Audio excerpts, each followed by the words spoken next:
ہم تو رکھتے ہیں مسلمانوں کا دین، دل سے ہے خدا میں ختم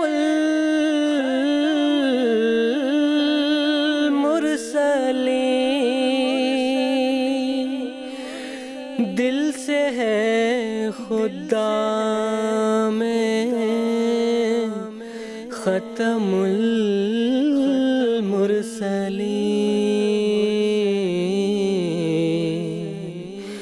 ختم المرسلین۔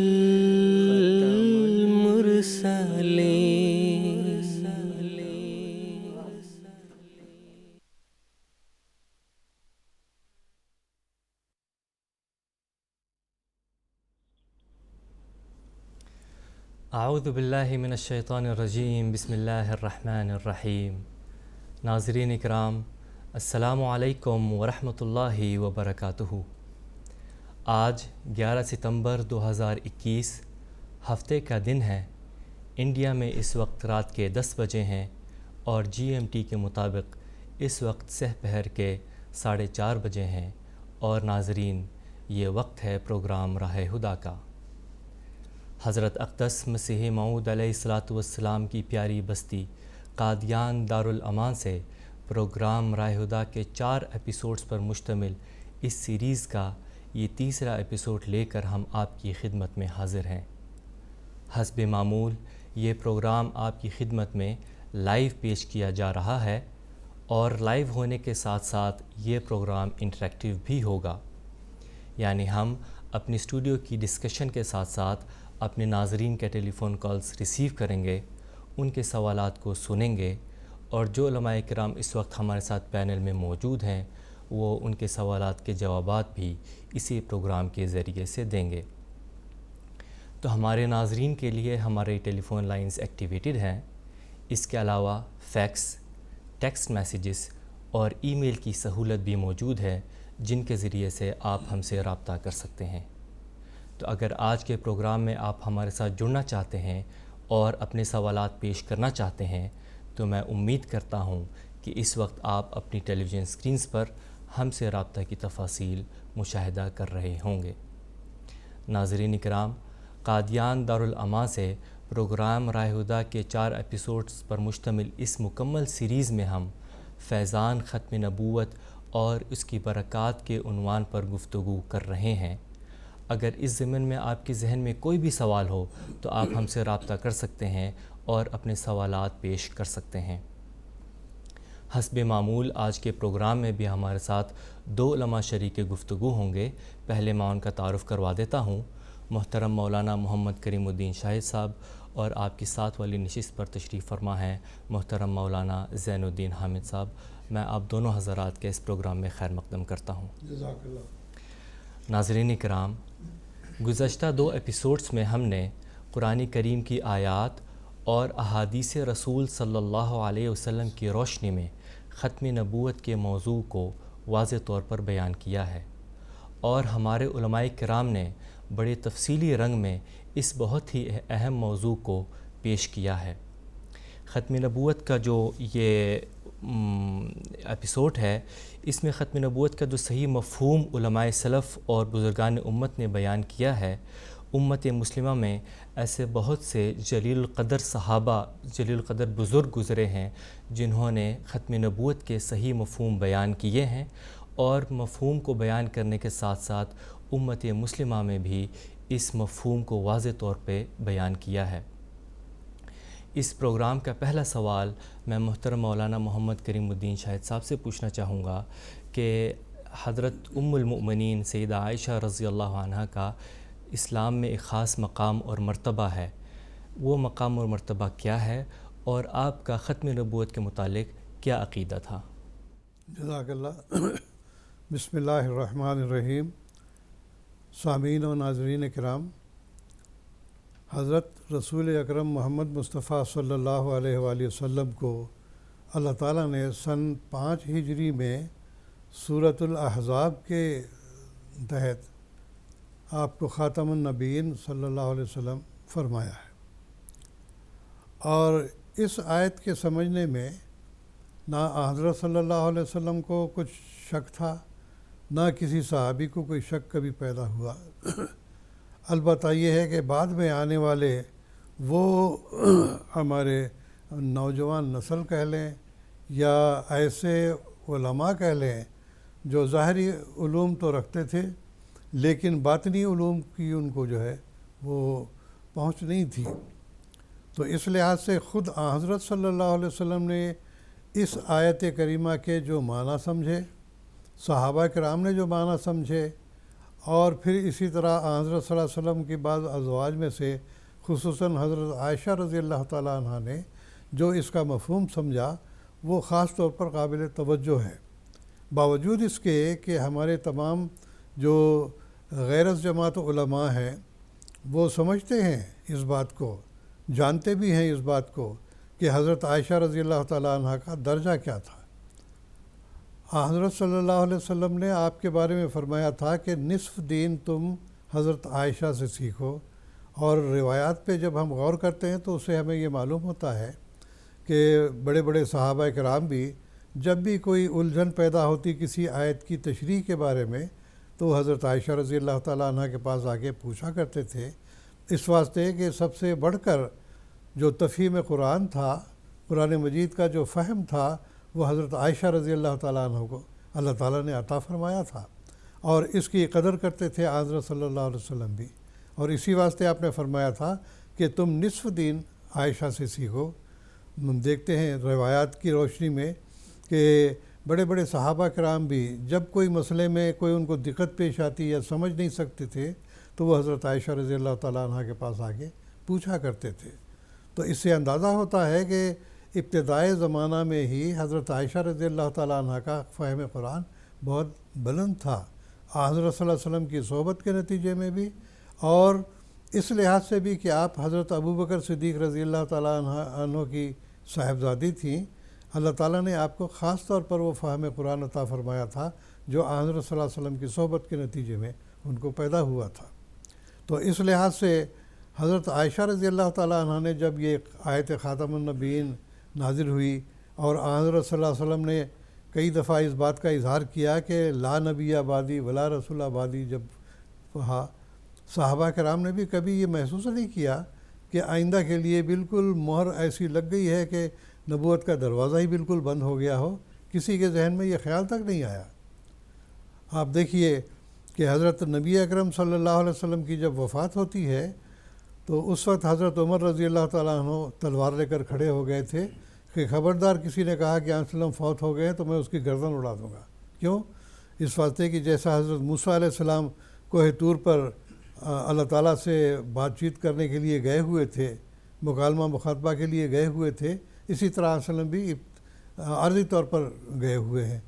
کسی کے ذہن میں یہ نہیں آیا کہ جیسے حضرت عیسیٰ علیہ السلام آسمان پر گئے ہیں، حضرت محمد مصطفیٰ صلی اللہ علیہ وسلم بھی اسی طرح سے آسمان پر گئے ہیں تو پھر واپس آئیں گے، کبھی نہیں۔ بلکہ جب حضرت ابوبکر صدیق رضی اللہ تعالیٰ عنہ نے یہ آیت کریمہ پڑھی کہ ما محمد الا رسول قد خلت من قبلہ الرسل افإن مات أو قتل انقلبتم علی اعقابکم، کہ محمد صلی اللہ علیہ وسلم تو ایک رسول ہیں، فقط لبثت فیکم ما محمد الا رسول قد خلت من قبلہ الرسل، آپ سے پہلے بھی بہت سارے رسول گزر چکے ہیں، اور اگر آپ فوت ہو جائیں یا شہید ہو جائیں، افإن مات أو قتل، یا تو طبعی موت آپ کی ہو جائے یا آپ کی شہادت ہو جائے، دونوں صورتوں میں کیا تم اپنی ایڑیوں کے بل پھر جاؤ گے؟ تو کیسا سوال، تو مطلب کہ ایسا خیال کسی صحابی کے دماغ میں بھی نہیں آیا کہ عیسیٰ علیہ السلام آسمان پر زندہ موجود ہیں، تم یہ کیسا کہہ سکتے ہو؟ سوری۔ تو اس وقت بھی کسی صحابی کے دماغ میں یہ خیال نہیں آیا۔ تو کہنے کا مفہوم یہ ہے کہ حضرت عائشہ رضی اللہ تعالیٰ عنہ کا مقام بہت بلند ہے۔ اس سے بھی آپ کا اندازہ ہو سکتا ہے کہ حضرت صلی اللہ علیہ وسلم نے فرمایا کہ کسی بھی زوجہ مطہرہ کے پاس میں جاتا ہوں تو مجھے وحی نہیں ہوتی سوائے اس کے کہ حضرت عائشہ رضی اللہ تعالیٰ عنہ کے لحاف میں جب ہوتا ہوں تو اللہ تعالیٰ کی وحی مجھ پر آتی ہے۔ تو اس سے بھی معلوم ہوتا ہے کہ آپ کا دل کتنا پاک و صاف تھا اور کس قدر اللہ تعالیٰ کے ساتھ آپ کا قریبی تعلق تھا۔ پھر حضرت صلی اللہ علیہ وسلم کی صحبت اور اللہ تعالیٰ کا قرب، یہ دونوں باتیں ایسی ہیں جو حضرت عائشہ رضی اللہ تعالیٰ عنہ کا ایک مقام بلند ہمارے سامنے پیش کرتی ہیں۔ تو آپ نے یہ فرمایا، چنانچہ یہ در منصور کا حوالہ ہے، جلد 5 صفحہ 204 کا۔ حضرت عائشہ فرماتی ہیں، قولوا انہ خاتم الانبیاء ولا تقولوا لا نبی بعدہ، کہ اے لوگو یہ تو کہو کہ حضرت صلی اللہ علیہ وسلم آخری نبی ہیں، خاتم الانبیاء تو ضرور ان کو کہو، لیکن یہ نہ کہو کہ آپ کے بعد کسی قسم کا کوئی نبی نہیں آئے گا۔ تو اب سوال یہ ہے کہ کیا حضرت عائشہ رضی اللہ تعالیٰ عنہ کو فہم قرآن نہیں تھا؟ پھر یہ کہ حضرت صلی اللہ علیہ وسلم نے بھی کبھی یہ نہیں فرمایا کہ میرے بعد کوئی نبی نہیں ہوگا یا رسول نہیں ہوگا، تو اس کا مقصد یہ تھا کہ میرے مان بعد کوئی نہیں ہوگا، یا یہ کہ میری شریعت کے مخالف ہو کر کوئی نہیں آئے گا، یا میری شریعت کو منسوخ کرنے والا کوئی نہیں آئے گا، ایسا کبھی نہیں ہے۔ تو بہرحال تو یہ حضرت صلی اللہ علیہ وسلم اور حضرت عائشہ کا فہم قرآن تھا۔ چنانچہ اس کے بارے میں حضرت شیخ الامام حضرت ابن قتیبہ المتوفیٰ 267 ہجری اس کی تشریح میں فرماتے ہیں کہ لیسا ھذا من قولہا ناقصا بقول النبی صلی اللہ علیہ وسلم لا نبی بعدی لأنہ ارادہ لا نبی بعدی ینسخ ما جئت بہ، کہ چنانچہ وہ کہتے ہیں کہ یہ آپ کا جو قول ہے کہ لا نبی بعدی، یہ حضرت صلی اللہ علیہ وسلم کا یعنی حضرت عائشہ رضی اللہ تعالیٰ عنہ کا یہ کہنا کہ خاتم الانبیاء تو کہو لیکن لا نبی بعدی نہ کہو، کیونکہ یہ فہم قرآن کے خلاف یہ بات پڑتی ہے۔ تو وہ اسی کی تشریح کرتے ہوئے فرماتے ہیں کہ حضرت عائشہ رضی اللہ تعالیٰ عنہ کا یہ فرمانا کہ خاتم الانبیاء ضرور کہو لیکن یہ نہ کہو کہ آپ کے بعد کوئی نبی نہیں ہوگا، کیوں کہا آپ نے؟ اس واسطے کہ لیسا ھذا من قولہا ناقصا بقول النبی صلی اللہ علیہ وسلم لا نبی بعدی، کہ آپ وسلم نے جو فرمایا ہے کہ لا نبی بعدی، اس کے مخالف یہ قول آپ کا بالکل نہیں ہے۔ کیوں؟ لأنہ ارادہ لا نبی بعدی ینسخ ما جئت بہ، کیونکہ حضرت عائشہ رضی اللہ تعالیٰ عنہ کا مطلب یہ تھا کہ حضرت صلی اللہ علیہ وسلم کا یہ فرمان، اس کا مطلب یہ ہے کہ میرے بعد کوئی ایسا نبی نہیں آئے گا جو ملت کو یا میری امت کو منسوخ کر دے، اور جو کچھ میں لایا ہوں اس کو وہ منسوخ کر دے۔ تو گویا کہ شریعت محمدیہ کو منسوخ کرنے والا یا امت محمدیہ کو منسوخ کرنے والا کوئی نبی پیدا نہیں ہوگا۔ تو جو بھی آئے گا وہ حضرت صلی اللہ علیہ وسلم کا متبع ہوگا، آپ کا غلام ہوگا۔ اور جیسا کہ پہلے بھی ہم بیان کرتے رہے ہیں کہ سورۃ نساء کی 70ویں آیت جو ہے اس میں اللہ تعالیٰ نے 4 مرتبے بیان فرمائے ہیں کہ من یطیع اللہ والرسول فاولئک مع الذین انعم اللہ من النبیین والصدیقین والشہداء والصالحین۔ تو گویا کہ 4 مرتبے نبیوں کا بھی ذکر کیا کہ اس امت میں بھی ایسے نبی پیدا ہوں گے جو آن وسلم کی شریعت کو منسوخ کرنے والے نہیں ہوں گے۔ پھر اسی طرح سے فرمایا نبینا من صدیق بھی ہوں گے، شہید بھی ہوں گے، صالح بھی ہوں گے۔ تو بہرحال اسی کے مطابق یہ ہم دیکھتے ہیں حضرت صلی اللہ علیہ وسلم کا فرمانا اور حضرت عائشہ رضی اللہ تعالیٰ عنہ کی تشریح اس بات پر دلالت کرتی ہے، جبکہ ہمارے علماء اچھی طرح سے جانتے ہیں اس بات کو۔ تو بہرحال اس کا صاف مطلب یہی ہے کہ عامۃ المسلمین میں جو ایک غلط فہمی پیدا ہو گئی ہے وہ کہ اب کوئی نبی نہیں آئے گا، لیکن اس کے باوجود کتنی تعجب کی بات ہے کہ حضرت صلی اللہ علیہ وسلم کو خاتم النبیین اس رنگ میں ماننا کہ آپ کے بعد کوئی نبی نہیں آئے گا، پھر بھی یہ مانتے ہیں کہ حضرت عیسیٰ علیہ السلام آسمان پر بیٹھے ہوئے ہیں اور وہ آخری زمانے میں تشریف لائیں گے۔ اس واسطے کہ احادیث سے جب یہ پتہ لگا کہ کیف انتم اذا نزل فیکم ابن مریم حکما عدلا و امامکم منکم جو پڑھتے ہیں، تو اس سے یہی مفہوم نکالا کہ عیسیٰ علیہ السلام آسمان پر زندہ بیٹھے ہوئے ہیں، وہی آئیں گے۔ حالانکہ قرآن مجید کی 1-2 نہیں بلکہ 30 آیات سے یہ ثابت ہوتا ہے کہ عیسیٰ علیہ السلام طبی فوت ہو چکے ہیں۔ ان کا آنے کا مطلب یہ تھا کہ ان کا ہم شکل، یا ہم شکل تو نہیں کہیں گے بلکہ ان کی صفات پر متصف ہو کر ایک شخص جو امت محمدیہ میں ایسا درجہ رکھتا ہوگا کہ جس کو اللہ تعالیٰ حضرت صلی اللہ علیہ وسلم کی اتباع کے نتیجے میں نبوت کا درجہ بھی عطا کرے گا۔ چنانچہ حضرت مرزا غلام احمد صاحب قادیانی علیہ السلام نے جو دعویٰ فرمایا اس کے بارے میں آپ فرماتے ہیں کہ یہ شرف مکالمہ مخاطبہ جو مجھے عطا ہوا ہے، اگر میں حضرت صلی اللہ علیہ وسلم کی امت نہ ہوتا اور آپ کی پیروی نہ کرتا تو یہ شرف مکالمہ مخاطبہ مجھے ہرگز عطا نہیں ہوتا۔ اور آپ نے ہر جگہ یہ فرمایا کہ میں حضرت صلی اللہ علیہ وسلم کا پیرو اور آپ کا غلام، آپ کا متبع ہوں، اور آپ کی اتباع کے نتیجے میں اللہ تعالیٰ نے مجھے اس درجے پر فائز فرمایا ہے۔ اور عیسیٰ علیہ السلام کے آنے کی جو پیشگوئی ہے وہ اسی بات پر دلالت کرتی ہے کہ آئندہ بھی جو بھی کوئی اس پیشگوئی کے مطابق آئے گا تو وہ حضرت صلی اللہ علیہ وسلم کی پیروی میں ہی آئے گا۔ آپ کے علاوہ اب کوئی ایسا نبوت کا یا رسالت کا یا اسی طرح سے مکالمہ مخاطبہ کا جو درجہ ہے وہ اللہ تعالیٰ کسی کو عطا نہیں کرے گا جب تک کہ حضرت صلی اللہ علیہ وسلم کی مہر اس کے ساتھ نہیں ہوگی کہ ہاں یہ میرا متبع ہے۔ تو یہ حضرت عائشہ رضی اللہ تعالیٰ عنہ کے قول کی یہ تشریح بھی ہے۔ جی، جزاکم اللہ تعالیٰ احسن جزا۔ اب میں اگلا سوال محترم مولانا زین الدین حامد صاحب سے پوچھنا چاہوں گا کہ مسلمانوں کے ایک بہت بڑے بزرگ شیخ محی الدین ابن عربی ہیں جو صوفی بزرگ تھے، اور مسلمانوں کی ایک بڑی تعداد ان سے عقیدت رکھتی ہے، تو ان کا کیا موقف تھا ختم نبوت کے متعلق؟ جزاکم اللہ شریف صاحب۔ حضرت شیخ الاکبر محی الدین ابن عربی رحمہ اللہ تعالیٰ ان علماء ربانی میں سے تھے جن کو اللہ تعالیٰ نے خاتم النبیین کا حقیقی عرفان عطا فرمایا تھا، کہ آپ کے بہت ساری کتابیں خاص طور پر فتوحات مکیہ ہیں، اسی طرح فصوص الحکم جیسی کتابوں میں آپ نے بیان کیا ہے۔ تو قبل اس کے کہ میں ان کا اصل موقف جو خاتم النبیین کے بارے میں آپ نے بیان فرمایا ہے میں پیش کروں، ان کا تھوڑا سا تعارف کرنا مناسب معلوم ہوتا ہے۔ حضرت شیخ محی الدین ابن عربی دنیائے اسلام کے ممتاز صوفی، عارف، محقق، اسی طرح قدوۃ العلماء یعنی علماء کے ایک نمونہ، شیخ اکبر کے نام سے یا ابن عربی کے نام سے معروف 500 کے قریب ان کی تصنیفات ہیں۔ اس میں جیسا کہ میں بتایا فتوحات مکیہ، فصوص الحکم جیسی کتابیں بہت زیادہ معروف و مشہور ہیں۔ آپ کا اصلی نام جو ہے محمد بن علی بن محمد بن العربی الطائی الحاتمی الاندلسی ہے۔ ابن عربی اور شیخ الاکبر کے نام سے وہ پوری دنیا عالم اسلام میں وہ معروف و مشہور ہے۔ آپ کی پیدائش جو ہے وہ 560 ہجری یعنی بمطابق 1165 عیسوی میں اسپین کے شہر مرسیہ میں آپ کی پیدائش ہوئی، ایک معزز عرب خاندان میں، خاص طور پر اس زمانے کے مشہور حاتم طائی ان کے بھائی کی نسل میں سے آپ کا خاندان تھا۔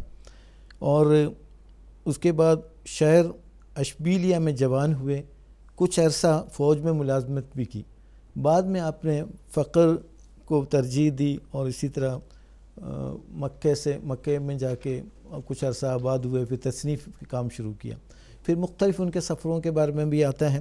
بالآخر 638 میں ہجری میں 78 سال کی عمر میں آپ دمشق میں آپ فوت ہوئے۔ وہاں پر جو ہے نا جبل قاسیوں کے پہلو میں آپ کا مرقد ہے اور عوام و خواص سب اس کی زیارت کے لیے جاتے ہیں۔ تو جیسا کہ میں نے بتایا کہ یہ ان بزرگوں میں سے ہے جن کو اللہ تعالیٰ نے خاتم النبیین کا حقیقی عرفان عطا فرمایا تھا، اور ان کا کچھ اقتباس میں پیش کرتا ہوں جس سے پتہ لگ جائے گا۔ حضرت شیخ الاکبر محی الدین ابن عربی رحمہ اللہ تعالیٰ کا موقف وہی موقف ہے جو آج اللہ تعالیٰ کے فضل جماعت احمدیہ کا موقف ہے۔ خاتم النبیین کا صحیح عرفان آپ کو عطا ہوا تھا۔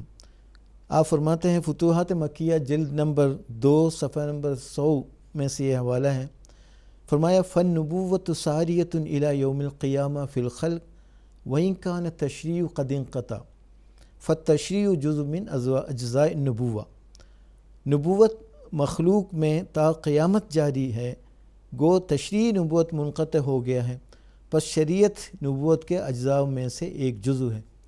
مزید فرماتے ہیں ان النبوۃ التی قد انقطعت بوجود رسول اللہ صلی اللہ علیہ وسلم انما ہی نبوت التشریع لا مقام ہوا، فلا شرع يكون ناسخا لشرعه صلى الله عليه وسلم ولا يزيد في شرعه حكما آخر.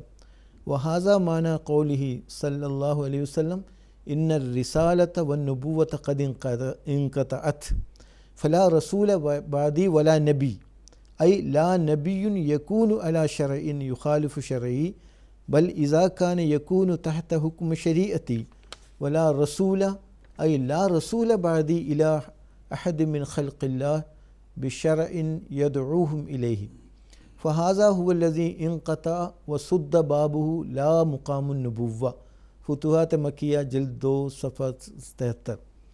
اس عبارت کا ترجمہ یہ ہے وہ نبوت جو حضرت صلی اللہ علیہ وسلم کے وجود پر ختم ہوئی وہ صرف تشریعی نبوت ہے نہ کہ مقام نبوت۔ پس حضرت صلی اللہ علیہ وسلم کی شریعت کو منسوخ کرنے والی کوئی شریعت نہیں آ سکتی، نہ اس میں کوئی حکم بڑھا سکتی ہے، اور یہی معنی ہے حضرت صلی اللہ علیہ وسلم اس قول کے کہ رسالت اور نبوت منقطع ہو گئی ہے۔ لا رسول بعدی ولا نبی، یعنی میرے بعد کوئی ایسا نبی نہیں جو میری شریعت کے خلاف کسی اور شریعت پر ہو۔ ہاں اس صورت میں نبی آ سکتا ہے کہ وہ میری شریعت کے حکم کے ماتحت آئے، اور میرے بعد کوئی رسول نہیں، یعنی میرے بعد دنیا کے کسی انسان کی طرف کوئی ایسا رسول نہیں آ سکتا جو شریعت لے کر آوے اور لوگوں کو اپنی شریعت کی طرف بلانے والا ہو۔ بس یہ وہ قسم نبوت ہے جو بند ہوئی اور اس کا دروازہ بند کر دیا گیا، ورنہ مقام نبوت بند نہیں ہے۔ فتوحات مکیہ جلد 2 صفحہ 73۔ پھر آپ مزید فرماتے ہیں فمرتفعت النبوت بالکلیہ، لہذا قلنا ان مرتفعت نبوت التشریع فهذا معنى لا نبی بعدہ، فعلمنا ان قوله لا نبی بعد أي لا متشرع خاصة لأنه لا يكون بعده نبي. هذا مثل قوله إذا هلك كسرى فلا كسرى بعده وإذا هلك قیصر فلا قیصر بعده. فتوحات مکیہ جلد 2 باب 73۔ یعنی نبوت کلی طور پر اٹھ نہیں گئی، اس وجہ سے ہم نے کہا تھا کہ صرف تشریعی نبوت بند ہو گئی ہے۔ یہی معنی لا نبی بعدی کے ہیں۔ پس ہم نے جان لیا کہ حضرت صلی اللہ علیہ وسلم کا لا نبی بعدی فرمانا انہی معنوں میں سے ہے کہ خاص طور پر میرے بعد کوئی شریعت لانے والا نبی نہ ہوگا، کیونکہ حضرت صلی اللہ علیہ وسلم کے بعد اور کوئی نبی نہیں۔ یہ بیائی نہیں اسی طرح ہے جس طرح حضرت صلی اللہ علیہ وسلم نے فرمایا اذا ہلک کسریٰ فلا کسریٰ بعدہ، جب یہ کسریٰ ہلاک ہوگا تو اس کے بعد کسریٰ نہ ہوگا۔ کسریٰ بہت سارے آتے رہیں لیکن اس شان کا، اس نوع کا کوئی کسریٰ نہیں ہوگا۔ وَإِذَا هَلَكَ قیصر فلا قیصر بعدہ، جب یہ قیصر ہلاک ہوگا اس کے بعد کوئی قیصر نہیں۔ تو ابھی یہ کیسا گویا حضرت ابن عربی اس حدیث سے استنباط کرتے ہوئے فرماتے ہیں کہ ہم پر یہ ثابت ہو گیا کہ جب حضور نے فرمایا میرے بعد کوئی نبی نہیں ہوگا تو اس سے مراد یہ ہے کہ خاص نوع اور خاص مرتبے کا نبی نہیں ہوگا، جو آنسس نے خود کسریٰ اور قیصر کی مثال دے کر یہ بتائی۔ میرا یہ کہنے کا مطلب ہرگز نہیں کہ میرے بعد کسی قسم کا بھی نبی نہیں ہوگا، بلکہ صرف اتنا ہے کہ کوئی ایسا نبی نہیں آئے گا جو شریعت محمدیہ کو منسوخ کرنے والا ہو، کسی اور شریعت کی طرف بلانے والا ہو۔ جماعت احمدیہ کا یہی موقف ہے، جیسا کہ حضرت اقدس مسیح علیہ السلام فرماتے ہیں، خوب یاد رکھنا چاہیے، یہ الوصیت صفحہ نمبر 17 حاشیہ کا حوالہ ہے، خوب یاد رکھنا چاہیے کہ نبوت تشریع کا دروازہ بعد حضرت صلی اللہ علیہ وسلم کے بالکل مسدود ہے، اور قرآن مجید کے بعد اور کوئی کتاب نہیں جو نئے احکام سکھائے یا قرآن شریف کا حکم منسوخ کرے یا اس کی پیروی معطل کرے، بلکہ اس کا عمل قیامت تک جاری ہے۔ تب یہ جو اقتباسات ہے شیخ الاکبر یعنی محی الدین ابن عربی رحمہ اللہ تعالی، جن کا سال 1165 میں آپ کی پیدائش ہے، یعنی اس لحاظ سے حضرت اقدس مسیح علیہ السلام کی آمد سے 6-7 صدی قبل آپ زندہ تھے، آپ آئے تھے، آپ کا زمانہ تھا، تو آپ کا یہ موقف بالکل ہو بہو وہی ہے جو آج جماعت احمدیہ کا موقف ہے، حضرت اقدس مسیح موعود علیہ السلام کا موقف ہے۔ گویا علماء سلف میں سے بھی بہت بڑے بڑے جلیل قدر علماء اس بات کے قائل تھے کہ سورہ احزاب میں جو آیت ہے یہ خاتم النبیین کا، ما کان محمد ابا احد من رجالکم ولکن رسول اللہ و خاتم النبیین، خاتم النبیین کا اصل مفہوم ہرگز یہ نہیں ہے کہ آپ کے بعد کسی قسم کی بھی نبوت نہیں ہوگی، بلکہ مطلب یہ ہے کہ آپ خاتم ہیں نبیوں کی۔ خاتم بغرض تصدیق کے لیے مہر کے معنی میں بھی خاتم کا معنی مہر بھی ہے، یعنی جتنے بھی انبیاء پہلے گزرے ہیں یا آنے والے سب کی جو صداقت کی تصدیق کرنے والی اصل مہر جو ہے وہ حضرت صلی اللہ علیہ وسلم ہے۔ آپ کی مہر تصدیق کے بغیر کسی کی بھی نبوت ثابت نہیں ہوتی۔ یہی دراصل خاتم نبیین کا صحیح مفہوم ہے۔ جی، جزاکم اللہ تعالیٰ احسن جزا۔ اب ایک ٹیلی فون کالرز کو اپنے پروگرام میں شامل کرنے کی کوشش کرتے ہیں۔ میں محترم عارف الزمان صاحب سے بات کرنا چاہوں گا بنگلہ دیش سے۔ السلام علیکم ورحمۃ اللہ۔ السلام علیکم ورحمۃ اللہ وبرکاتہ۔ میری آواز آ رہی ہے؟ زمان صاحب، جی، میرا سوال ہے، نبی کریم صلی اللہ علیہ وسلم نے مشکات شریف میں فرمایا، میں ان سے دوبارہ اپنا رابطہ قائم کرنے کی کوشش کریں گے۔ میں اپنے پروگرام کو آگے بڑھانا چاہوں گا اور محترم مولانا محمد کریم الدین شاہد صاحب سے پوچھنا چاہوں گا کہ حضرت امام عبد الوہاب علیہ الرحمہ ایک بہت بڑے روحانی بزرگ ہوا کرتے تھے، اور قرآن کریم کی تفسیر سمجھنے کے لیے ان کی تحریرات کی مدد عموماً لی جاتی ہے۔ ان کا کیا موقف تھا ختم نبوت کے متعلق؟ جزاک اللہ۔ دنیا اسلام کے بڑے مشہور و معروف علماء وقت میں سے یہ تھے۔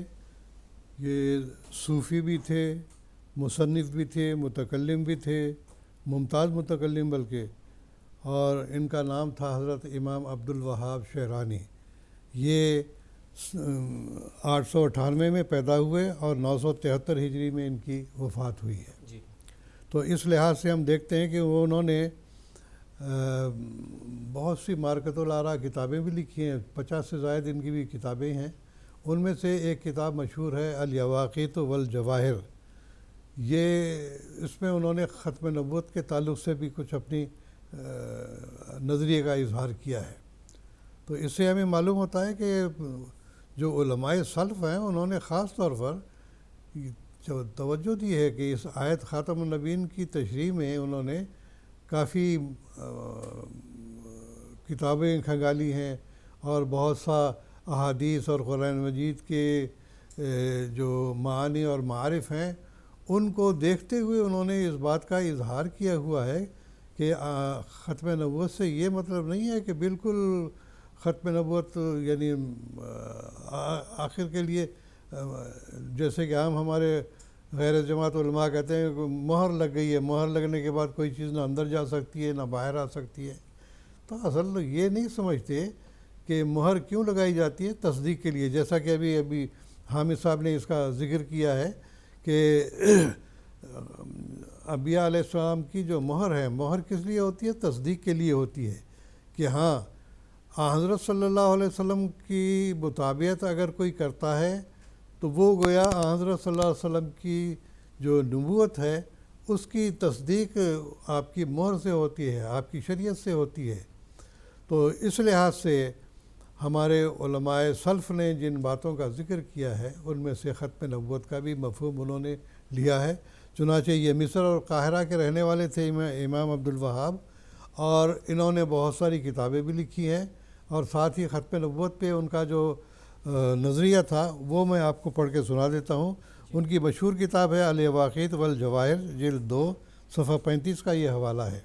وہ فرماتے ہیں اعلم ان مطلق نبوت لم ترتفع، بھئی یہ بات اچھی طرح سمجھ لو کہ مطلق نبوت جو ہے یہ نہیں اٹھی، بلکہ وہ کہتے ہیں وہ انما ارتفع نبوت التشریع۔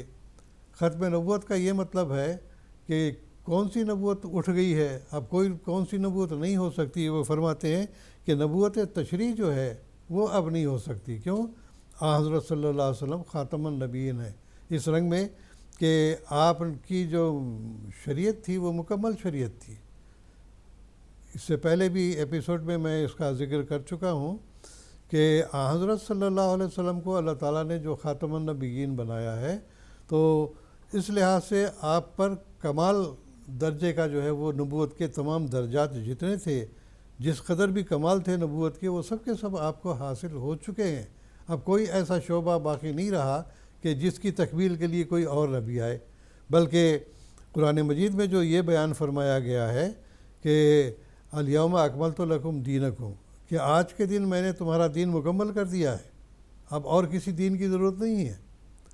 وہ اتممت علیکم نعمتی، اور یہ جو نبوت اور رسالت کی نعمت ہے اور اللہ تعالیٰ سے مکالمہ اور مخاطبہ کا جو شرف ہے، یہ اب میں نے مکمل کر دیا۔ اکملت لکم دینکم و اتممت علیکم نعمتی، یہ بھی تمام ہو گئی ہے، دین بھی مکمل ہو گیا اور اللہ تعالیٰ کا مکالمہ مخاطبہ بھی مکمل ہو گیا۔ گویا کہ قرآن مجید جو آخری کتاب ہم کہتے ہیں اسی اعتبار سے کہ اس کے بعد اب کوئی شریعت والی کتاب نازل نہیں ہو سکتی یا شریعت والی کوئی نبوت نہیں ہو سکتی۔ حضرت صلی اللہ علیہ وسلم پر تمام کے تمام نبوت کے کمالات ہیں، وہ آ کر ختم ہو گئے ہیں، تو آگے کوئی ایسا درجہ باقی نہیں رہا کہ جس کی تکمیل کے لیے کسی اور نبی کی ضرورت پڑے۔ تو جو کچھ بھی ملے گا قرآن مجید سے ہمیں حاصل ہو جائے گا۔ وہ رضیت لکم الاسلام دینہ، اور اسلام کے علاوہ اب کوئی دین قابل قبول نہیں ہے۔ تو اللہ تعالیٰ نے فرمایا کہ اس اعتبار سے حضرت صلی اللہ علیہ وسلم کی نبوت جو تشریعی نبوت ہے وہ اپنے کمال کو پہنچ چکی ہے۔ اور جیسا کہ میں نے میر محمد اسماعیل صاحب کے شعر بھی پڑھے تھے کہ نبوت کے تھے جس قدر بھی کمال، وہ سب آپ میں جمع ہے لامحال، صفات جمال اور صفات جلال، ہر ایک رنگ ہے بس عدیم المثال، پلا ساقیہ آب کوثر کا جام، علیک الصلاۃ و علیک السلام۔ تو یہ تشریح ہے۔ ہمارے علماء جو اس طرح چلے گئے ہیں، یہ نعوذ باللہ من ذالک اللہ تعالیٰ کے کلام کو بند کرنے والی بات کرتے ہیں، حالانکہ یہ بات بھی غلط ہے۔ اللہ تعالیٰ کی جتنی بھی صفات ہیں وہ سب کی سب ہمیشہ کے لیے ہیں اور ہمیشہ رہیں گی۔ کوئی صفت بھی آپ کی اللہ تعالیٰ کی معطل نہیں ہو سکتی۔ انہی میں سے ایک صفت تکلم ہے، اللہ تعالیٰ کا بات چیت کرنا ہے اپنے بندوں سے، جو اس کے قرب کے مقام کو حاصل کر لیتے ہیں ان سے اللہ تعالیٰ اپنی بات چیت بھی کیا کرتا ہے۔ الہام و کلام سے اللہ تعالیٰ نوازتا چلا جاتا ہے، اور اس بات کی کوئی شک کی گنجائش نہیں ہے کہ بے شمار اولیاء اور اقطاب ایسے پیدا ہوئے ہیں امت محمدیہ میں کہ ان لوگوں کو اللہ تعالیٰ سے مکالمہ مخاطبہ حاصل تھا، ان سے اللہ تعالیٰ نے پیش گوئیاں بھی کی ہیں، اور بہت ساری باتیں ہمارے جو علم کلام ہے اس کے اندر موجود ہیں۔ تو بس یہی بات ہے کہ حضرت صلی اللہ علیہ وسلم کو جو نبوت کے اختتام کو فرمایا گیا ہے، یا جیسا کہ لوگ بیان کرتے ہیں کہ آخری اینٹ میں ہوں، تو وہ آخری اینٹ یہی ہے کہ جس قدر بھی انبیاء علیہ السلام اب تک آتے رہے ہیں اپنے اس دور کے حالات کے مطابق، اور چونکہ اس وقت ذرائع رسل و رسائل بھی نہیں تھے، اس لحاظ سے جتنی ضرورت تھی اول تو خاص قوموں کی طرف آتے رہے رسول، خاص جگہوں کے لیے آتے رہے، ایک وقت میں 100 نبی بھی آتے رہے، بنی اسرائیل میں آتا رہا ہے۔ تو اس لحاظ سے کہ ذرائع رسل و رسائل نہیں تھے، آمد و رفت کے ذرائع محدود تھے، لوگوں کا تمام دنیا سے ملنا جلنا ممکن نہیں تھا، لیکن اب یہ دور آ چکا تھا حضرت صلی اللہ علیہ وسلم کا کہ اس کے بعد سے پھر جو زمانہ آنے والا تھا، یہ جیسا کہ کہا جاتا ہے گلوبل ولیج، وہ گیا کہ سارا دنیا جتنی بھی ہے یہ سمٹ کے ایک گاؤں کی طرح سے ہو گئی ہے کہ ہر جگہ ہم اپنے اثر رسوخ قائم کر سکتے ہیں، رابطہ کر سکتے ہیں، امریکہ جا سکتے ہیں، ایشیا میں کہیں بھی جا سکتے ہیں، یا بر اعظم جتنے بھی ہیں، افریقہ ہیں، دوسرے ہیں، سب جگہ پر انسان کے روابط ہیں۔ اس لحاظ سے جب دنیا ایک گلوبل حیثیت سے ہو گئی ہے تو اللہ تعالیٰ نے پھر وہ کامل شریعت نازل کی جو مختلف انبیاء تھوڑی تھوڑی کر کے دیتے رہے، وہ سب مکمل کر کے اللہ تعالیٰ نے آپ کو عطا کر دی۔ تو نبوت تشریع یہی کہتے ہیں دنیا اسلام کے مشہور و معروف جو عالم ہیں عبد الوہاب، وہ فرماتے ہیں کہ یہ مطلق نبوت بند نہیں ہوئی بلکہ نبوت تشریع بند ہوئی ہے۔ تو اس لحاظ سے حضرت صلی اللہ علیہ وسلم کا قول لا نبی بعدی اور لا رسول بعدی سے مراد یہ ہے کہ آپ کے بعد شریعت والا نبی نہیں آئے گا، اس واسطے کہ شریعت مکمل ہو گئی ہے۔ اسی طرح سے دیکھیے اہل حدیث کے مشہور عالم ہیں، معروف عالم ہیں نواب نور الحسن خان صاحب، یہ نواب صدیق حسن خان صاحب کے بیٹے تھے اور اچھے بڑے عالم تھے، اہل حدیث ان کو ایک سند مانتے ہیں۔ تو وہ لا نبیہ کے بارے میں اپنا عقیدہ اس طرح سے بیان کرتے ہیں کہ حدیث لا وحی بعد موتی بے اصل ہے، کہ میرے بعد وہی نہیں ہوگی، یہ بے اصل ہے اصل میں. یعنی یہ جو خیال پیدا ہو گیا کہ وہی بند ہے، جھوٹا خیال ہے، بالکل بے اصل ہے. آگے وہ فرماتے ہیں البتہ لا نبی بعدی آیا ہے جس کے معنی نزدیک اہل علم کے یہ ہیں کہ میرے بعد کوئی نبی شرع ناسخ نہیں لائے گا. تو گویا کہ حضرت صلی اللہ علیہ وسلم کی ایسی پختہ اور مضبوط اور آخری شریعت ہے کہ اس میں نہ تو کسی اضافے کی ضرورت ہے، نہ اس میں کسی گھٹانے کی ضرورت ہے، بلکہ مکمل ہر چیز دنیا کا کوئی علم لو.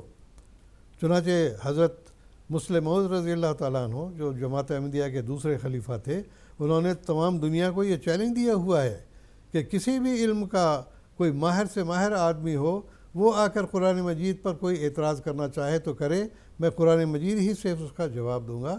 تو گویا کہ ہر قسم کے علوم اور معارف قرآن مجید میں اللہ تعالیٰ نے مکمل کر دیے ہیں. اب اس میں کسی نہ تو اضافے کی ضرورت ہے، نہ اس میں سے کسی چیز کو گھٹانے کی ضرورت ہے، بلکہ ہر زمانے نے یہ گواہی دی اور آئندہ بھی قیامت تک یہ گواہی زمانہ دیتا جائے گا کہ قرآن مجید ہی کامل کتاب ہے، اور اس کے علوم اور معارف ایسے ہیں کہ جو بے انتہا ہیں. ہر ایک کی جو ہے وہ تسلی بھی کر سکتے ہیں، ہر قسم کی، چاہے وہ سائنس ہو یا طب ہو یا اور کوئی علوم ہو، ان سب کا اس کے اندر خلاصہ موجود ہے. تو اس لحاظ سے ہم یہ کہیں گے کہ جو حضرت صلی اللہ علیہ وسلم کو نے فرمایا کہ لا نبی بعدی، اس کے بارے امام عبدالوہاب بھی یہی کہتے ہیں، اور باقی دوسرے بہت سارے علماء یہ کہتے ہیں، اور ہماری کتابوں میں یہ حوالے بھرے ہوئے ہیں. تو میں تمام اپنے بھائیوں سے گزارش کروں گا، خصوصاً وہ لوگ جو جماعت سے باہر ہیں، وہ غور کریں اس بات کے کہ انتظار کر رہے ہیں آسمان پر بیٹھے ہوئے عیسیٰ علیہ السلام کا، جبکہ وہ آسمان پر گئے نہیں. اور پھر حضرت مسیح السلام نے ایک نقطہ یہ بھی بیان کیا ہے کہ دیکھیے نزول کے معنوں سے علماء کو غلطی لگتی ہے، حالانکہ نزول کے معنی عام کسی مسافر کے بھی ہوتے ہیں. ہم کسی جگہ شہر میں جاتے ہیں تو ہم کہتے ہیں اپنے آپ کو نزیل لکھتے ہیں. نزیل مثال کے طور پر نزیل کراچی، نزیل لاہور یا نزیل دہلی. تو اس کا یہ مطلب نہیں ہوتا کہ آسمان سے اترے ہیں. ہاں آج کل تو یہ بھی کہا جا سکتا ہے کہ ہوائی جہاز سے اترے ہیں، لیکن یہ الگ بات ہے. تو بہرحال خلاصہ کلام یہ ہے کہ حضرت صلی اللہ علیہ وسلم کے بعد نبوت کا دروازہ تو بند نہیں ہوا. ہاں وہی نبی یا رسول بن سکتا ہے جس کو کہ اللہ تعالیٰ کی اتنی محبت حاصل ہو جائے کہ وہ محبت کسی اور طرح حاصل نہیں ہو، بلکہ حضرت صلی اللہ علیہ وسلم کی پیروی کے نتیجے میں اس کو نبوت ملی ہو. تو یہی خلاصہ ہے اس بات کا، اور اس بات کو علماء بے شک جانتے ہیں، لیکن اس کے باوجود ہٹ دھرمی سے جو ہے اس پہ اڑے ہوئے. جی جزاکم اللہ تعالیٰ احسن جزا. کچھ آف لائن سوال موصول ہوئے ہیں ٹیکسٹ میسیجز کی صورت میں. بنگلہ دیش سے عارف الزمان صاحب کہتے ہیں کہ حضرت نبی کریم صلی اللہ علیہ وسلم کی حدیث ہے کہ میں اس وقت سے خاتم النبیین ہوں جب آدم مٹی میں تھا. اس حدیث کی تشریح کر دیں. میں محترم مولانا کریم الدین شاہد صاحب سے درخواست کرتا ہوں. ہاں یہ دراصل جس طرح سے ہم بھی کسی بھی چیز کی چاہے مکان بنانے کی ضرورت پیش آئے یا اور کوئی ہمارے بزنس کے بارے میں ہو، ہم منصوبہ بناتے ہیں پہلے. تو یہ دراصل اللہ تعالیٰ کے منصوبے کی بات ہے کہ اللہ تعالیٰ نے جب نبوت اور رسالت کا منصوبہ بنانا شروع کیا کہ عوام ہیں، عوام کل انعام ہوتے ہیں، اور ان کو جب تک آسمانی رہنمائی حاصل نہ ہو تب تک یہ صحیح راستے پر چل نہیں سکتے. تو اللہ تعالیٰ نے نبوت کا اور رسالت کا دروازہ کھول دیا، اور وہ حضرت آدم علیہ السلام سے پیدا کرنے کا منصوبہ اللہ تعالیٰ کا تھا. تو اس کا مطلب یہی ہے کہ اللہ تعالیٰ نے جب نبوت اور رسالت کا آغاز کرنا چاہا، اس کی پہل کرنی چاہی، تو اس کا منصوبہ یہی تھا کہ حضرت آدم علیہ السلام کو ابتدا سے، چونکہ ابتدائی زمانے میں انسان کا شعور بھی پختہ نہیں ہوتا، اور جیسے کہ بچہ جب پیدا ہوتا ہے اس کو شعور اتنا نہیں ہوتا، تو گویا کہ حضرت آدم علیہ السلام کا دور ہم کہیں گے انسانیت کے بچپن کا دور تھا. تو اس لحاظ سے اللہ تعالیٰ نے ان کے حساب سے، ان کی عقل کے مطابق اللہ تعالیٰ نے ان کو احکام دیے ہیں. تو اللہ تعالیٰ نے فرمایا کہ یہ آہستہ آہستہ ترقی کرے گا. جو انسان کی ضروریات بڑھتی جائیں گی، یا جو جو انسان کا دماغ ڈیولپ ہوتا چلا جائے گا اس کے مطابق اللہ تعالیٰ تعلیمات اپنی جو ہے وہ کھولتا چلا جائے گا، یہاں تک کہ حضرت صلی اللہ علیہ وسلم کا جب دور آئے گا تو انسان کے دماغ کی تکمیل ہو چکی ہوگی اور ذرائع رسل و رسائل بھی جو ہے مکمل ہو چکے ہوں گے۔ اس لحاظ سے اللہ تعالیٰ نے فرمایا کہ حضرت نبی اکرم صلی اللہ علیہ وسلم کو آخری نبی بنا کر بھیجنے کا میرا مقصد یہی تھا کہ انسان مکمل ہو گیا ہے، انسان کی دماغی صلاحیتیں مکمل ہو گئی ہیں، انسان کے ذرائع رسل و رسائل مکمل ہو گئے ہیں، اور اسی طرح سے انسان کی سوجھ بوجھ بڑھ گئی ہے، تو اس کے مطابق اللہ تعالیٰ نے قرآن مجید کو نازل کرنا تھا۔ تو اللہ تعالیٰ نے فرمایا کہ حضرت صلی اللہ علیہ وسلم خاتم النبیین کا مطلب یہ ہے کہ آپ کے اوپر مکمل شریعت نازل ہوگی اور آپ کے اوپر تمام وہ رموز اور تمام کے تمام راز کھولے جائیں گے جو کہ آئندہ قیامت تک کے لیے کافی ہوں گے۔ تو مقصد یہ تھا کہ اللہ تعالیٰ کے منصوبے میں یہ شامل تھا کہ سب سے آخر میں محمد مصطفیٰ صلی اللہ علیہ وسلم کو اللہ تعالیٰ بھیجے گا، وہ انسانیت کا کمال ہوگا، شریعت کا کمال ہوگا اور نبوت اور رسالت کا کمال ہوگا۔ تو اس کا مقصد یہی ہے کہ جیسے کہ ہم بیان کرتے آ رہے ہیں کہ اللہ تعالیٰ نے حضرت آدم علیہ السلام سے نبوت اور رسالت کو جب جاری کیا تو اس کی تکمیل اللہ تعالیٰ نے حضرت صلی اللہ علیہ وسلم کے ذریعے سے کر دی۔ جزاکم اللہ تعالیٰ احسن جزا۔ ایک اور سوال ہمیں موصول ہوا ہے، مریم صدیقہ صاحبہ پوچھنا چاہتی ہیں کہ براہ کرم لوح محفوظ کے معنی سمجھا دیں۔ سوال مسئلہ قدر سے متعلق ہے کہ اتنے عظیم خدا کو لوح محفوظ کا علم ہونے کے باوجود انسانوں کے امتحان کی کیا ضرورت ہے جبکہ وہ نتائج سے بھی واقف ہے؟ اس زندگی کا مقصد کیا ہے؟ میں محترم زین الدین حامد صاحب سے ان کا جواب دینے کی درخواست کرتا ہوں۔ جہاں تک انسانی زندگی کا مقصد ہے، قرآن مجید نے جا بجا اس کا ذکر فرمایا ہے۔ ایک تو ہے کہ ہر انسان اپنی صلاحیت اور ظرف کے مطابق اللہ تعالیٰ کی صفات کا مظہر بنے، یہ دراصل انسانی زندگی کا مقصد ہے۔ اور ایک جگہ فرمایا انا خلقنا الموت والحیات لنبلوکم ایکم احسن عملا، ہم نے موت و حیات کو اس لیے پیدا کیا ہے تاکہ ہم آزما سکے، لنبلوکم ایکم احسن عملا، تم میں سے بہترین عمل کرنے والے کون ہیں۔ یہ ظاہر بات ہے کہ اللہ تعالیٰ تمام صفات حسنہ سے متصف ایک ایسی ہستی ہے جس کی طرف کوئی عیب منسوب ہی نہیں ہو سکتا۔ تو اللہ تعالیٰ انسان کے ہر عمل سے واقف ہے، یہ بھی جانتا ہے، اللہ تعالیٰ کے ماضی بھی جانتا ہے، مستقبل کے بارے میں بھی جانتا ہے، اس میں کوئی شک نہیں۔ لیکن اللہ تعالیٰ کی کمال حکمت یہ ہے کہ جہاں اللہ تعالیٰ نے انسان کو بہت ساری صلاحیتوں کے ساتھ پیدا کیا ہے، وہاں پر اس کو نیکی اور بدی کو اختیار کرنے کا اختیار بھی دیا ہے۔ وہ چاہے وہ فمن شاء فلیؤمن ومن شاء فلیکفر، جو چاہے ایمان لائے، جو چاہے انکار کرے۔ پھر وہدیناہ النجدین، دو راستے اللہ تعالیٰ نے دکھا دیے ہیں اور بتا دیا ہے، اللہ تعالیٰ نے واضح کر دیا، اگر اس راستے کو اپنائیں گے، صراط مستقیم میں آپ اپنے مقصد حیات کو حاصل کرنے والے ہوں گے، اگر اس کے الٹ راستہ اپنائیں گے تو آپ اپنی زندگی میں اپنے مقصد حیات میں خسارہ پانے والے ہوں گے۔ تو اللہ تعالیٰ نے انسان کو جہاں بہت ساری مثبت صلاحیتیں بخشی ہیں، اس میں یہ بھی اللہ تعالیٰ جانتا ہے کون کیسے ہیں، اللہ عالم، اللہ تعالیٰ بہتر جانتا ہے کون زیادہ ہدایت یافتہ ہے، کون ہدایت پر چلنے والا ہے، کون غلط راستے پر چلنے والے جانتے ہیں۔ اس کے باوجود اللہ تعالیٰ نے اپنی بعض کمال شفقت کی وجہ سے یا بعض ایسی صفات کے حسنہ کی وجہ سے انسان کو یہ اختیار دیا ہے، چاہے وہ صحیح راستہ اپنائیں چاہے غلط سے راستہ اپنائیں، اور اس کے نتائج سے بھی آگاہ کیا ہے۔ اور انبیاء علیہ السلام کی بعثت کا مقصد بھی یہی ہوتا ہے کہ انسان کو اللہ تعالیٰ کا پیغام پہنچا دیں، یہ راستہ بتا دیں، نیکی کون سی ہے اور بدی کا راستہ کون سا ہے۔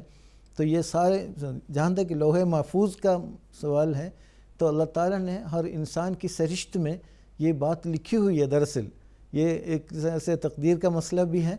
تو یہ اس کے باوجود اللہ تعالیٰ نے انسان کو یہ اختیار دیا ہوا ہے کہ چاہے وہ جو راستہ اپنانا چاہے اپنائیں، اسی کے مطابق ان کا انجام ہوگا۔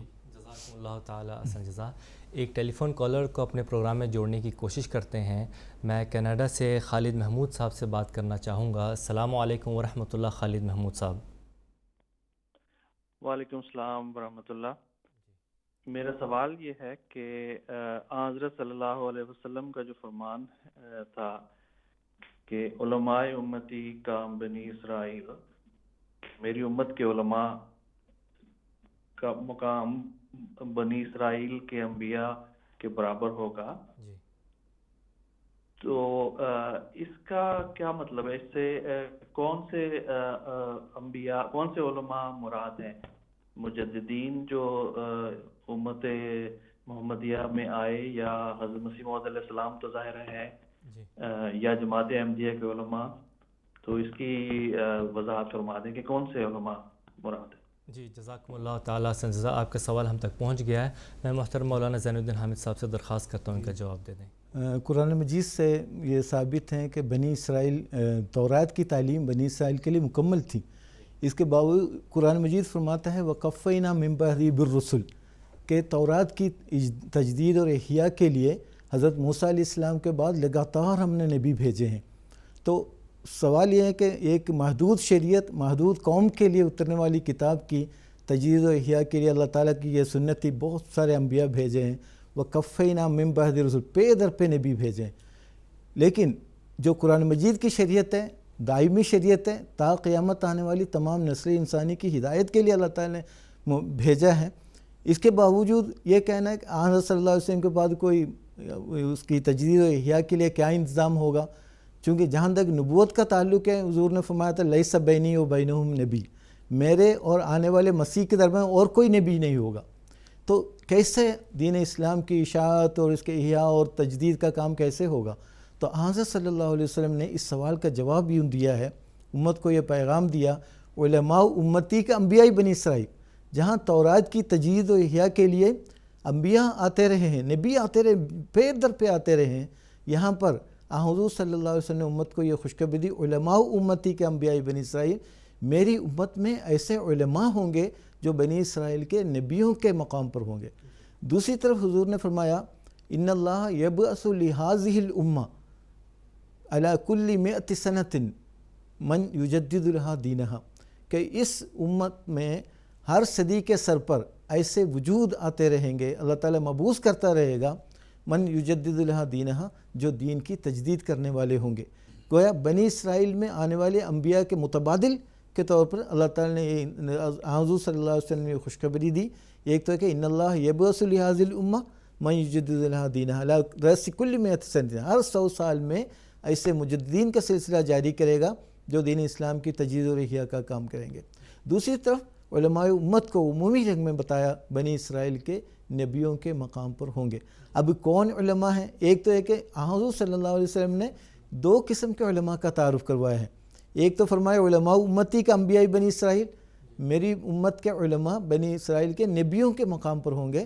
دوسری طرف فرمایا کہ علماء ہم شر من تحت ادیم السما، جو نبیوں کے مقابل پر، صداقت کے مقابل پر، صداقت کی مخالفت میں کرنے والے جو علماء ہوں گے وہ شر من تحت ادیم السمائی، تحت ادیم السما، آسمان کے نیچے بدترین مخلوق ہوں گے۔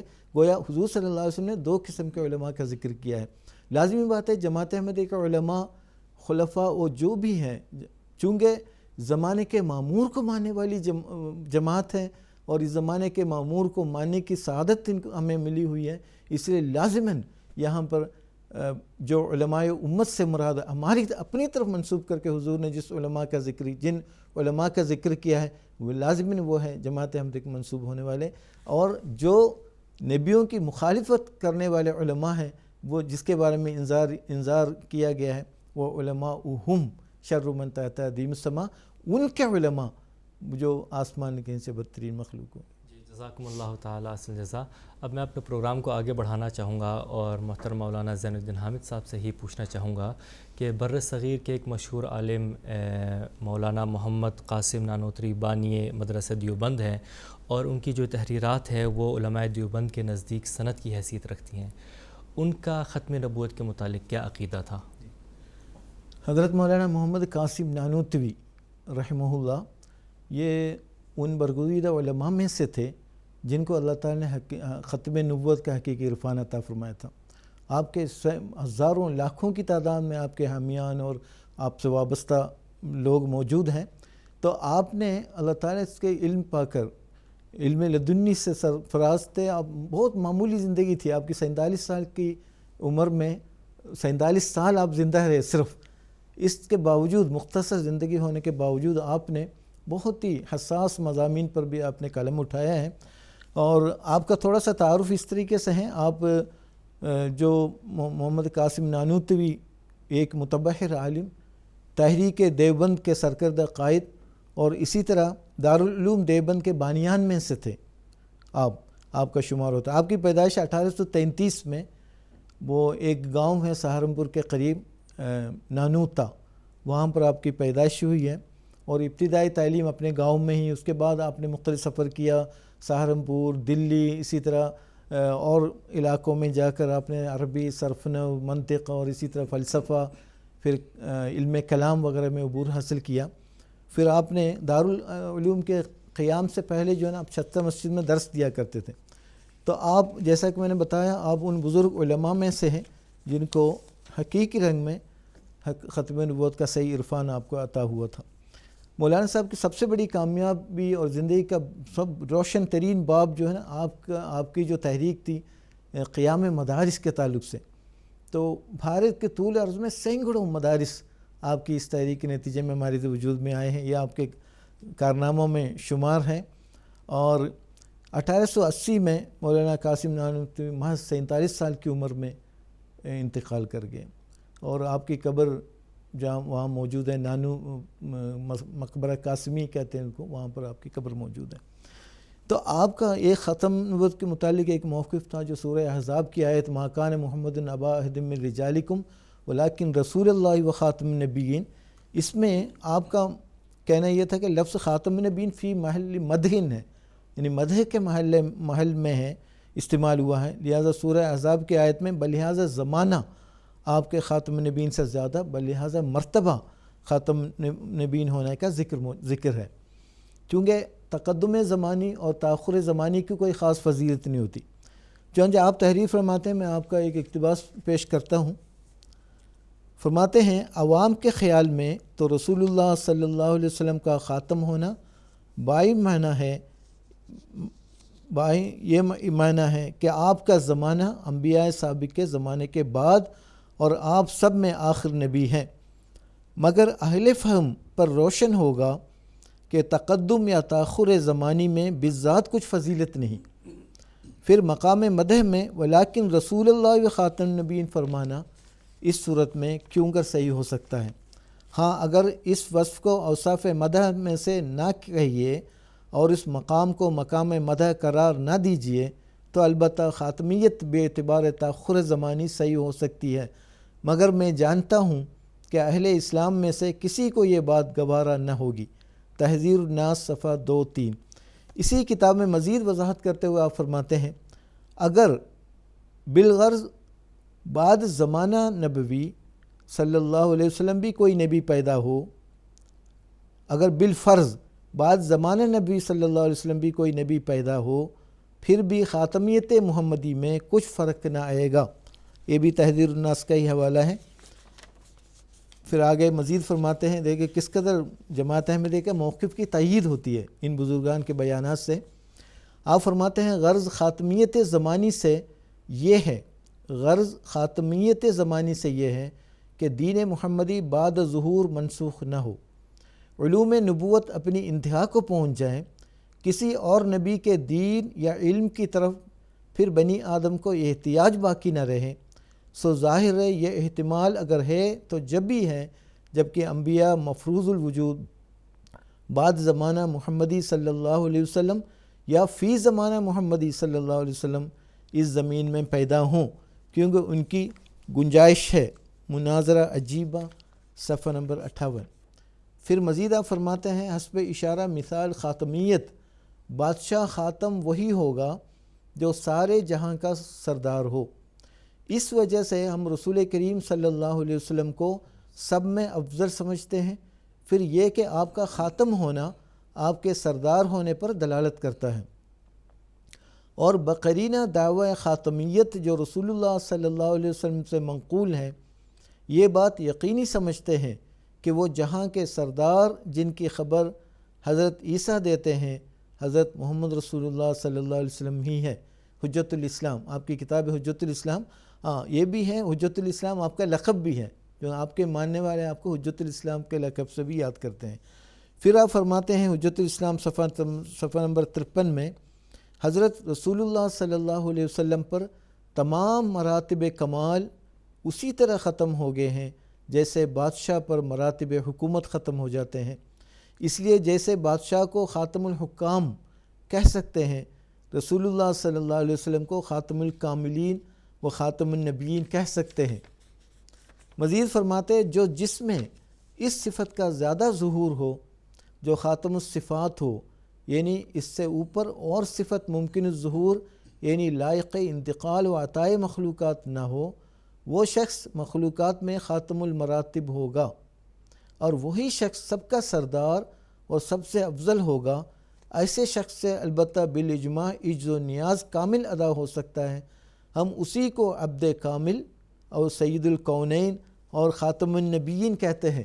یہ آپ کی کتاب انتصار الاسلام صفحہ 48 اور 49۔ حضرت مولانا قاسم صاحب نانوتوی رحمہ اللہ کے یہ بیانات و اقتباسات خود اتنے واضح ہیں کہ ان کے لیے کسی وضاحتی نوٹ کی ضرورت نہیں۔ اس قدر وضاحت کے ساتھ آپ نے ختم النبوت کا صحیح مفہوم اور معانی آپ نے اپنی تحریرات میں لائے ہیں، لیکن اس کے باوجود آپ کے ماننے والے دیوبندی علماء ہیں یا ان کی قوم ہے، اس بانی کے ساتھ کھڑے ہونا چاہیے تھا، لیکن وہ اس سے الٹ تشریح کرتے ہیں، اس کی مختلف تعویلات شروع کر دیتے ہیں۔ تو حضرت محمد قاسم صاحب نانوتوی کے اقتباسات جماعت احمدیہ کے موقف کی تائید کرتے ہیں، جیسا کہ حضرت اقدس مسیح علیہ السلام کا ایک اقتباس پیش ہے۔ حضور فرماتے ہیں وہ خاتم الانبیاء بنے مگر ان معنوں سے نہیں کہ آئندہ اس سے کوئی روحانی فیض نہیں ملے گا، بلکہ ان معنوں سے کہ وہ صاحب خاتم ہے، بجز اس کی مہر کے کوئی فیض کسی کو نہیں پہنچ سکتا، اور اس کی امت کے لیے قیامت تک مکالمہ اور مخاطبہ الہیہ کا دروازہ کبھی بند نہ ہوگا، اور بجز اس کے کوئی نبی صاحب خاتم نہیں، ایک وہی ہے جس کی مہر سے ایسی نبوت بھی مل سکتی ہے جس کے لیے امتی ہونا لازمی ہے۔ حضرت اقدس مسیح علیہ السلام نے جہاں نبوت کا دعویٰ فرمایا ہے، آپ نے فرمایا کہ مجھے جو مکالمہ مخاطبہ کا شرف حاصل ہوا ہے، یہ حضرت صلی اللہ علیہ وسلم کی اتباع اور امتی ہونے کی وجہ سے۔ آپ نے فرمایا کہ اگر میرے اعمال پہاڑوں کے برابر کیوں نہ ہو، لیکن اگر میں حضرت صلی اللہ علیہ وسلم کی امتی نہ ہوتا یا آپ کی اتباع نہ کیا ہوتا تو مجھے یہ شرف مکالمہ مخاطبہ ہرگز نہ ملتا۔ پھر آپ ایک عربی شعر میں فرماتے ہیں، تمت علیہ صفات کل مزیت ختمت بھی نعماء کل زمانی۔ خاتم نبیین کے ایک اور تشریح حضور فرماتے ہیں، تمام کے تمام خصوصیات اور صفات آپ میں ختم ہیں، ختمت بھی نعماء کل زمانی، ہر زمانے کی نعمتیں آپ کے ذریعے سے ختم ہو گئی، یعنی انتہا کو پہنچ گئے۔ یہ دراصل ہر لحاظ سے کمالات آپ کو عطا ہوئے ہیں، نبوت کے کمالات آپ میں بدرجہ اتم اللہ تعالیٰ نے جمع کیا ہے، اس لیے آپ خاتم النبیین ٹھہرے۔ پھر فرماتے ہیں، ہم ہوئے خیر امم تجھی سے خیر رسول، تیرے بڑھنے سے قدم آگے بڑھائے ہم نے۔ گویا جماعت احمدیہ کا موقف کوئی چھپا ہوا موقف نہیں ہے، بلکہ علماء سلف میں سے بھی 20 ایسے علماء ربانی موجود ہیں جو جماعت احمدیہ کے موقف کو اپنائے ہوئے ہیں، اور ہم جماعت احمدیہ کے موقف کی تائید ہوتی ہے۔ جزاکم اللہ تعالیٰ احسن جزا۔ ناظرین کرام، اسی کے ساتھ آج کے پروگرام کا وقت ختم ہوا چاہتا ہے۔ اختتام پر حضرت اقدس مسیح موعود علیہ السلام کا ایک اقتباس پیش کرنا چاہوں گا۔ حضرت اقدس مسیح موعود علیہ السلام فرماتے ہیں، وہ انسان جس نے اپنی ذات سے، اپنی صفات سے، اپنے افعال سے، اپنے اعمال سے اور اپنے روحانی اور پاک قوا کے پرزور دریا سے کمال تام کا نمونہ علماً و عملاً و صدقاً و ثباتاً دکھایا اور انسان کامل کہلایا۔ وہ انسان جو سب سے زیادہ کامل اور انسان کامل تھا اور کامل نبی تھا اور کامل برکتوں کے ساتھ آیا، جس سے روحانی بعث اور حشر کی وجہ سے دنیا کی پہلی قیامت ظاہر ہوئی، اور ایک عالم کا عالم مرا ہوا اس کے آنے سے زندہ ہو گیا۔ وہ مبارک نبی حضرت خاتم الانبیاء، امام الاصفیاء، ختم المرسلین، فخر النبیین جناب محمد مصطفیٰ صلی اللہ علیہ وسلم ہیں۔ اے پیارے خدا، اس پیارے نبی پر وہ رحمت اور درود بھیج جو ابتدائی دنیا سے تو نے کسی پر نہ بھیجا ہو۔ اللہم صلی وسلم وبارک علیہ وآلہ واصحابہ اجمعین۔ اتمام الحجہ روحانی خزائن جلد 8 صفحہ نمبر 308۔ تو ناظرین انشاءاللہ العزیز ہم اپنے اگلے ایپیسوڈ میں بھی اسی موضوع کو آگے بڑھائیں گے اور فیضان ختم نبوت اور اس کی برکات پر روشنی ڈالیں گے۔ ہمارا اگلا ایپیسوڈ انشاءاللہ تعالی 18 ستمبر 2021 انڈین وقت کے مطابق رات 10 بجے اور GMT کے مطابق سہ پہر 4:30 بجے لائیو قادیان دارالاما سے نشر کیا جائے گا۔ تب تک کے لیے اجازت دیجیے۔ السلام علیکم ورحمۃ اللہ وبرکاتہ۔ آؤ لوگوں کہ یہی نور خدا پاؤ گے، لو تمہیں طور تسلی کا بتایا ہم نے۔ آؤ لوگوں کہ یہی نور خدا پاؤ گے، لو تمہیں طور تسلی کا بتایا